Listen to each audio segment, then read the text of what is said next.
গৰমৰ দিনত আমি সকলোৱে বিভিন্ন প্ৰকাৰৰ কোল্ড ড্ৰিংকছ বা ছফ্ট ড্ৰিংকছ খাওঁ। কিন্তু কিমান স্বাস্থ্যসন্মত আৰু কিমান সুৰক্ষিত এই কোল্ড ড্ৰিংকছসমূহ? বজাৰত দেশী বিদেশী বিভিন্ন ব্ৰেণ্ডৰ কোল্ড ড্ৰিংকছ উপলব্ধ। যি কোল্ড ড্ৰিংকছেই নহওক কিয় প্ৰত্যেকটোৱে আমাৰ স্বাস্থ্যৰ কাৰণে হানিকাৰক। সকলো জানি শুনিও কিন্তু কোল্ড ড্ৰিংকছ আগতকৈ বেছিকৈহে প্ৰচলন হৈছে। যদি এক্সটিউব চেনেলটো প্ৰথমবাৰৰ বাবে চাইছে অথবা এতিয়ালৈকৈ ছাবস্ক্ৰাইব কৰা নাই তেনেহ'লে ছাবস্ক্ৰাইব কৰিব আৰু নতুন ভিডিঅ' আহিলে ন'টিফিকেশ্যন পাবৰ কাৰণে বেল আইকনটো প্ৰেছ কৰি ৰাখিব। পিয়াহ আৰু গৰমৰ পৰা পৰিত্ৰাণ পাবলৈ আমি কোল্ড ড্ৰিংকছ খাওঁ।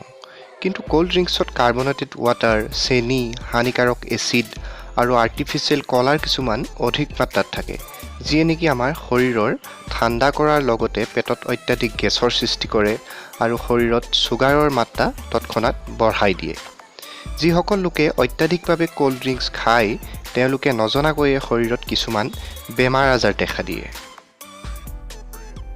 কোল্ড ড্ৰিংকছ খোৱাটো অত্যাধিকভাৱে চেনি খোৱাৰ নিচিনাই। প্ৰায় 350 ml কোল্ড ড্ৰিংকছত 35 to 45 গ্ৰাম চেনি থাকে, অৰ্থাৎ প্ৰায় 10 চামুচ চেনি থাকে। আমি চাওঁচোন আহক কোল্ড ড্ৰিংকছ খোৱাৰ এঘণ্টাৰ ভিতৰত আমাৰ দেহত কি চেঞ্জ আহে।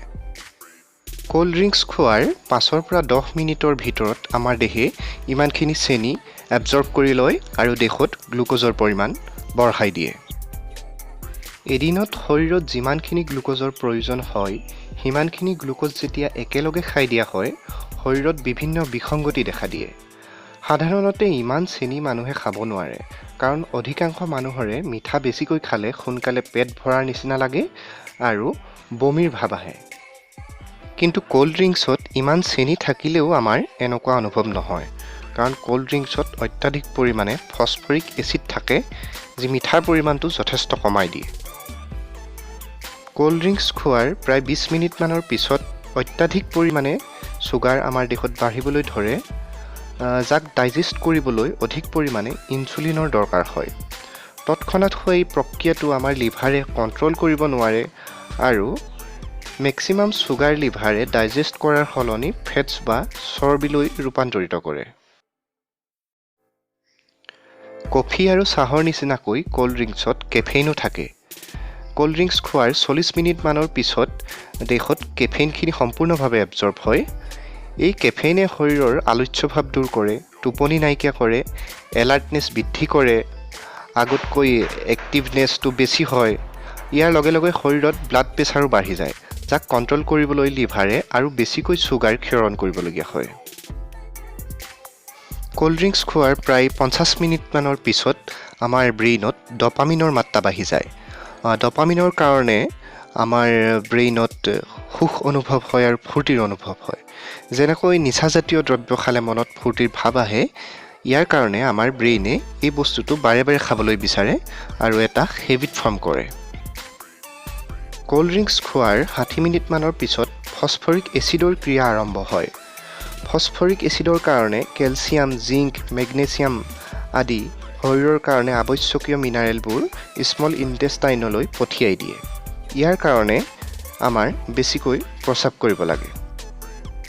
বেছিকৈ প্ৰস্ৰাৱ কৰাৰ কাৰণে কোল্ড ড্ৰিংকছত থকা পানীৰ উপৰিও দেহত আগত থকা যথেষ্ট পানী ওলাই যায়। তদুপৰি কোল্ড ড্ৰিংকছত কেফেইন আৰু ফছফৰিক এচিড অত্যাধিক পৰিমাণে থকাৰ কাৰণে কেলছিয়াম, জিংক, মেগনেছিয়াম আদি মিনাৰেলসমূহ দেহত এবজৰ্ব হ'ব নোৱাৰে। ইয়াৰ ফলত হাড় আৰু মাংসপেশী দুৰ্বল হ'বলৈ ধৰে। অৰ্থাৎ পিয়াহ কমাবলৈ খোৱা কোল্ড ড্ৰিংকছেই এঘণ্টাৰ পিছত আমাৰ শৰীৰ শুকুৱাই দুৰ্বল কৰি দিয়ে। কোল্ড ড্ৰিংকছ বা ছফ্ট ড্ৰিংকছ বনাবলৈ কোনো প্ৰাকৃতিক ফলৰ ব্যৱহাৰ নকৰে আৰু বহুতো কোল্ড ড্ৰিংকছত এইটো লিখাও থাকে। গতিকে নিউট্ৰিশ্যনেল ভেলুৰ পৰা চাবলৈ গ'লে কোল্ড ড্ৰিংকছ 0। আমাৰ দেহৰ কাৰণে উপকাৰী কোনো মিনাৰেল বা ভিটামিন কোল্ড ড্ৰিংকছত পোৱা নাযায়।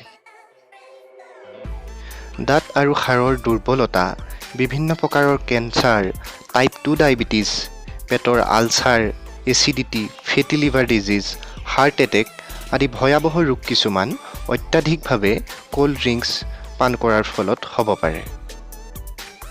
Federation of American society for experimental biology নামৰ সংস্থাটোৱে কৰা এটা গৱেষণাৰ মতে যিসকলে ৰেগুলাৰ ক'ল্ড ড্ৰিংকছ খায় অন্য লোকৰ তুলনাত তেওঁলোকৰ দেশত পোষক দ্ৰব্যৰ পৰিমাণ কমি যায় আৰু বয়সৰ আগতে বুঢ়া হ'বলৈ ধৰে। এক কথাত ক'বলৈ গ'লে ক'ল্ড ড্ৰিংকছ কিনাটো প্ৰায় বেমাৰ কিনাৰ নিচিনাই। মদ, ধপাত আদিৰ দৰে ক'ল্ড ড্ৰিংকছৰো যথেষ্ট নিগেটিভ ইম্পেক্ট আছে। কিছুমান লোকক মদৰ লগত ক'ল্ড ড্ৰিংকছ মিহলাই খোৱা দেখা যায় আৰু ইয়াৰ কাৰণে লিভাৰ চিৰ'চিছৰ পচিবিলিটি বাঢ়ি যায়। কাৰণ ক'ল্ড ড্ৰিংকছত থকা কেমিকেলে মদে আমাৰ দেহত কৰা ক্ষতি দুগুণ কৰি দিয়ে। গতিকে গৰমৰ দিনত ছফ্ট ড্ৰিংকছৰ সলনি যথেষ্ট পৰিমাণে ফল-মূলৰ ৰস, চৰ্বত, পানী আদি খাব লাগে। কিন্তু এটা কথা মনত ৰাখিব, পানী সদায় নৰ্মেল টেম্পাৰেচাৰৰহে খাব লাগে। কাৰণ ফ্ৰিজত ৰখা অত্যাধিক ঠাণ্ডা পানী খালে শৰীৰৰ মেটাবলিজিম আৰু ডাইজেশ্যন কমি যায় আৰু পেটৰ বিভিন্ন প্ৰব্লেমৰ দেখা দিব পাৰে। যদি ভিডিঅ'টো চাই ভাল পালে লাইক কৰিব, শ্বেয়াৰ কৰিব আৰু চেনেলটো ছাবস্ক্ৰাইব কৰিবলৈ নাপাহৰিব। থেংক ইউ ফৰ ৱাচিং।